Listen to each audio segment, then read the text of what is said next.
Cette émission est enregistrée à La Passe, librairie Atelier. Nous nous intéressons aux influences et aux sources d'inspiration de personnalités du monde culturel, que ce soit à travers des figures marquantes de notre temps, des rencontres exceptionnelles ou des mouvements sociaux qui bouleversent notre façon de voir le monde.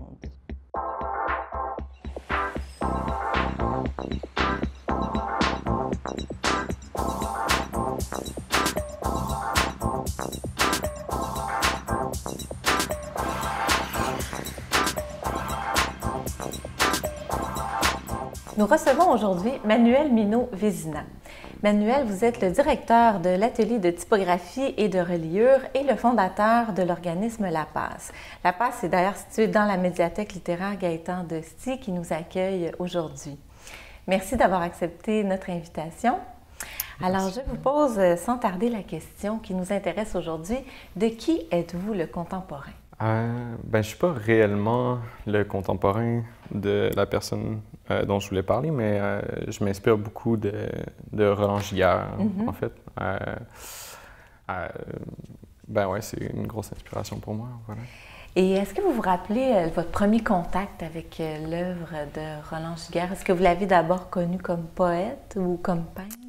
Non, je l'ai connu comme éditeur, en fait. Ouais.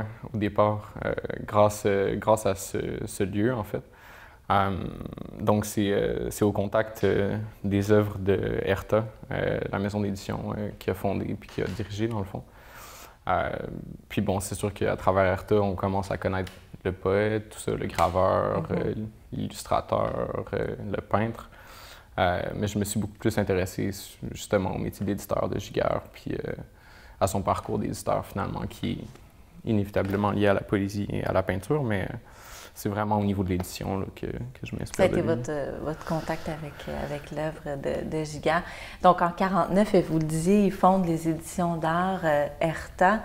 Pouvez-vous nous parler un petit peu de cette aventure? Vous allez, je pense, d'ailleurs présenter une exposition très prochainement. Oui, bien, dans le fond, c'est ça, en 1949, c'est la fondation d'Herta. Tout ça, Giguère est encore à l'École des arts graphiques, qui devient plus tard le Collège antique.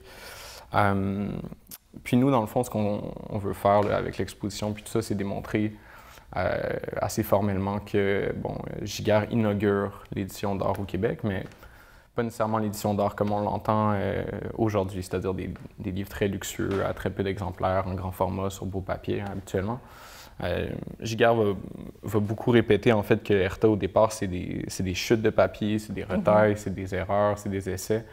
Quand il parle de Fahrenheit, par exemple, qui est un catalogue typographique, finalement. C'est la première publication. La première publication, qui n'a jamais été rééditée aussi. Donc voilà, nous, ce qu'on veut démontrer, c'est ça, c'est que Giguère inaugure ça, mais qu'après ça, il y a plusieurs personnes qui vont reprendre ce modus vivendi-là, finalement, en s'inspirant de Giguère, en s'inspirant de l'École des arts graphiques, en faisant finalement du livre pour du livre, là, ce que Giguère dit souvent, là, faire du livre, c'est-à-dire pour l'amour du livre, ce qui est la raison pourquoi il rentre à l'école et tout ça. Oui, il le dit d'ailleurs à la question « Pourquoi les arts graphiques ?» Voilà, à l'entrée, pour l'amour du livre. Exactement. Puis bon, nous, c'est ça qu'on essaie de faire aussi. Puis on voulait démontrer qu'il n'y avait pas juste Giguère finalement, mais que bon, Giguère est un peu... précurseur. Ouais, précurseur ou quelque chose comme ça. Mais on disait d'ailleurs à l'apparition de la revue aussi, les ateliers d'art graphique, René Garneau écrivait dans Le Devoir que c'est vraiment... On assiste à la naissance de l'édition de luxe. Ouais. Au Canada français. À l'époque, il disait ça comme ça. Oui, ben c'est ça, c'est un peu pernicieux parce que oui, c'est une édition de luxe, c'est quand même fait par des étudiants. Oui, c'est sur beau papier, tout ça. Il regrettait de ne pas avoir pu le faire sur un plus beau papier. Oui, parce que ça se détériore aussi. beaucoup, là, la reliure se détériorait avec le temps. Mais bon, c'est sûr que comparé à ce qui se faisait avant, disons, où est-ce qu'on était dans une ligne plutôt française, d'édition très sobre et tout ça, là, on éclate un peu le matériel, puis on fait vraiment de l'expérimentation. C'est les étudiants qui impriment, c'est les étudiants qui composent, c'est les étudiants qui relient. C'est moins eux qui participent là, à la revue, là, au niveau des textes et tout ça. Des textes et des illustrations. Des illustrations qui sont faites majoritairement par le groupe de Pellan et tout ça, dont Giguère va se rapprocher finalement. D'où vous vient cette passion pour la typographie, qui est quand même, il faut le dire, un métier d'un autre temps? Oui, d'un autre temps, donc qui a changé, moi je dirais beaucoup, qui a beaucoup changé, mais mes parents sont éditeurs, ils étaient éditeurs en fait. Puis la véritable passion, dans le fond, c'est juste parce que je cherchais un moyen de faire quelque chose avec ce que j'avais dans la tête. Puis j'ai commencé à faire de l'art de rue, disons, des choses comme ça. Puis finalement, le problème avec l'art de rue, c'est que tu sais jamais qui, ou tu sais à peu près pas qui va lire un peu qu'est-ce que tu écris. Le public est très... disparate, c'est éphémère et tout ça, donc ça reste pas. Puis je cherchais un moyen de faire rester ça. Puis bon, j'ai toujours beaucoup lu, tout ça, juste le livre, le tâter. C'est votre amour du livre qui vous a conduit un petit peu à la typographie. Puis des machines, finalement. Quand je suis arrivé justement dans ce lieu-ci qui était complètement vide, à part ce qu'il y a sur les murs et de Gaétan Desti, le fondateur, quand je suis arrivé ici pour la première fois, il y avait une presse dans un coin qui était exposée, finalement, qui prenait un peu la poussière, mais qui était utilisée peut-être 1 ou 2 fois par année.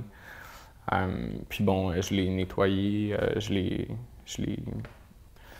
disons, je me suis fait bonne amie avec elle, disons, voilà. Puis j'ai commencé à jouer avec les caractères, des trucs comme ça. Je faisais déjà de la reliure, j'avais publié... Vous étiez initié déjà quand même un peu? J'avais travaillé un peu. J'avais étudié un peu comment ça se faisait, tout ça. J'étais allé voir des maîtres de reliure, puis tout ça. Puis finalement, l'impression, c'est juste la première étape là, dans le livre.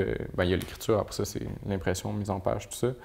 Puis c'est ça, j'ai juste pas été capable d'arrêter. Finalement, une fois que j'ai touché à une presse, au métal, au plomb, l'encre, la poussière. C'est physique, hein? C'est quand même charmant, c'est matériel. Ce métier-là. C'est très sensuel, disons, là, comparé à un ordinateur. C'est très dans le toucher, tout ça. Donc, alors que j'avais jamais vraiment touché à un ordinateur pour faire de la mise en page, là. J'avais fait de la mise en page à la main, tout ça, mais jamais sur un ordi. Puis encore aujourd'hui, je suis à peu près un novice là, pour tout ce qui touche à l'ordinateur, mais c'est ça, le plomb, tout ça, il n'y a rien, selon moi, qui dépasse. C'est des choix, là, mais pour moi, c'était ça ou rien. Là, Est-ce que ça peut se rapprocher d'un certain rituel, la typographie, la mise en page, de s'asseoir devant... c'est un autre, souvent en métier d'art ou en artisanat, là, on peut dire, parce que, bon, aujourd'hui, ça s'appelle comme ça, mais c'est une autre temporalité. C'est-à-dire que tu peux pas... c'est pas adapté à aujourd'hui. La manière dont on travaille, tout ça, c'est une danse, c'est imprimé avec une presse, disons, à épreuve ou même une presse à platine, des choses comme ça. C'est vraiment une danse, là. On échange avec la machine, on pourrait dire, là, mais c'est vraiment une question de rentrer complètement dans ce que tu es en train de faire, parce que sinon, ça fonctionne juste pas. Tu peux pas être inattentif, tu peux pas être fatigué. Il faut que la magie opère d'une certaine façon. C'est ça. Il y a une certaine communion. Roland Giguère disait que le typographe est au cœur du texte, que c'est lui qui fait le passage entre le manuscrit et le livre. Il est finalement le maître des lettres. Comment ça résonne en vous, cette affirmation? Selon moi, c'est exactement ça. Parfois, c'est difficile à comprendre, notamment pour des auteurs. Des non-initiés. Souvent, avec les auteurs, c'est difficile à concevoir. Quand on lit un manuscrit, on lit rapidement comme ça la première fois parce qu'on sait qu'on va passer beaucoup de temps collé contre les lettres, collé contre le texte, à recomposer le texte aussi. Oui, à le recomposer, à le mettre au monde, finalement. C'est pas pour rien, justement, que Roland, le premier livre, c'est Faire naître, parce que c'est vraiment un accouchement, c'est vraiment... Donc, on passe... hormis les correcteurs, peut-être, on est de ceux qui passent le plus de temps après l'auteur coller contre le texte vraiment, là, à l'habiter puis tout ça. On l'habite d'une façon différente qui n'est pas toujours littéraire, qui est très, très matérielle, là, finalement, très architecturale ou sculpturale. Puis après ça, on essaie de lui donner un aspect, premièrement, en typographie au plomb, c'est tridimensionnel, puis après ça, 2 dimensions. Puis, ouais, c'est de l'architecture là, pour moi, là, vraiment. Fait que c'est sûr que Giguère, à ce moment-là, il a raison. Il n'a pas fait ça pour rien. Là. Donc, l'héritage de Giguère, finalement, est très présent ici, dans ces lieux et à travers l'organisme que vous avez fondé. Peut-être quelques mots, justement, sur la mission de La Passe, qui est une librairie-atelier. Oui. Ben, la mission de La Passe, à la base, c'était de donner un lieu ou donner un espace au métier du livre, principalement. C'est plus juste ça. Mais disons, à l'origine, quand j'avais pensé à ça, c'était finalement de revenir à ce qu'était la librairie au départ ou le libraire au départ, c'est-à-dire un endroit où on imprimait, on reliait les livres et on les vendait également. Le libraire-éditeur. Oui, voilà, libraire, éditeur, imprimeur.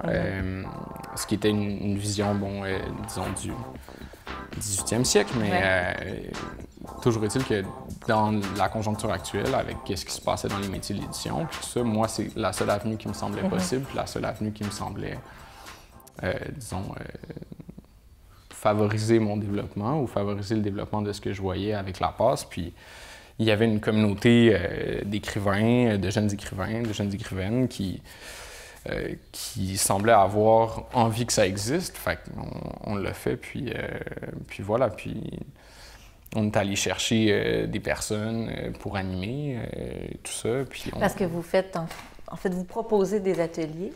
Oui, on propose des cours, en fait. Là-dedans, il y a, au Canada, au niveau de la typographie puis de la reliure, il y a très, très peu de choses qui se font en reliure traditionnelle. Il y a des relieurs, il y a des relieuses, tout ça. En typographie, un peu moins, il y en a des ateliers, mais il y en a moins. À Montréal, on n'est pas beaucoup, on est peut-être 3-4, peut-être 5. Donc, moi, ce que je voyais au départ, c'était justement de pouvoir offrir ce genre de choses-là, de pouvoir offrir aussi une boîte à outils aux gens. C'est-à-dire que si moi, je peux pas te donner ce que tu veux ou l'atelier peut pas offrir ce que tu veux, bien, on te met en contact avec les gens parce qu'on les connaît. Vous êtes une ressource aussi. Voilà. Dans l'avenir, peut-être que justement, on parlait d'associations avec les groupes de relieurs pour fonder une école de reliure, des choses comme ça, ce qui n'existe pas ici. Donc, ce qui existait autrefois à l'époque de Giguère avec l'École des arts graphiques, qui est devenu le Collège antique, mais qui malheureusement aujourd'hui fait la promotion d'une notion un peu étrange qui s'appelle l'imprimabilité, c'est-à-dire qu'on ne parle plus d'imprimer, mais de potentiel imprimable. Donc, qui est une notion économique. Qui est une notion adaptée à l'époque, c'est-à-dire que ce qu'on crée ne va pas nécessairement finir dans quelque chose de matériel, va peut-être rester virtuel. Donc les étudiants et étudiantes sortent souvent, sans trop m'avancer, mais les étudiants et étudiantes sortent souvent avec un bagage très, très fort pour ce qui est de la mise en page informatique, pour ce qui est du design web ou des arts numériques et tout ça, mais finalement, ont très, très peu de connaissances dans le monde de l'imprimé. Puis nous, c'est important de faire la promotion de ça. En terminant, on peut rappeler que vous allez présenter donc une exposition autour de Roland Giguère à l'automne 2015. Oui. Et on peut inviter aussi les gens à aller sur votre site.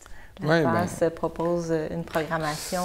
Lapasse.org, oui, c'est ça le site Internet. On est fermé à peu près jusqu'au 17 août, donc cet été, pour essayer de restructurer un peu les lieux. Mais habituellement, on est super actifs tout le temps. Puis on a des tonnes d'événements, beaucoup de spectacles de musique, tout ça le soir. Si vous voulez venir essayer l'atelier, tout ça. Il s'agit juste de nous écrire pour l'exposition autour de Roland. Ça va être à l'automne. C'est important de spécifier aussi que c'est pas juste autour de Roland, finalement. C'est autour de l'édition d'art artisanale, indépendante, marginale au Québec. Notamment sur André Goulet, tout ça, les éditions d'Orphée. Manuel, merci beaucoup d'avoir accepté notre invitation. Plaisir. Merci.